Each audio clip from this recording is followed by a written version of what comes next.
Manipur Chief Minister Khemchand met Union Minister Kiren Rijiju in New Delhi today following his arrival in the national capital upon being summoned by Union Home Minister Amit Shah.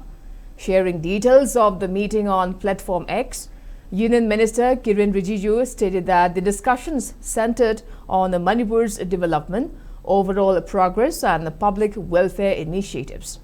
Rijiju also commended the Chief Minister's proactive efforts in ensuring effective implementation of various welfare schemes launched by Narendra Modi-led central government across the state.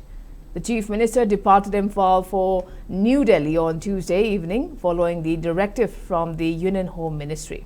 According to official sources, Chief Minister Khemchand's itinerary in Delhi includes high-level discussions with Union Home Minister Amit Shah to review the prevailing law and order situation and other important issues concerning Manipur.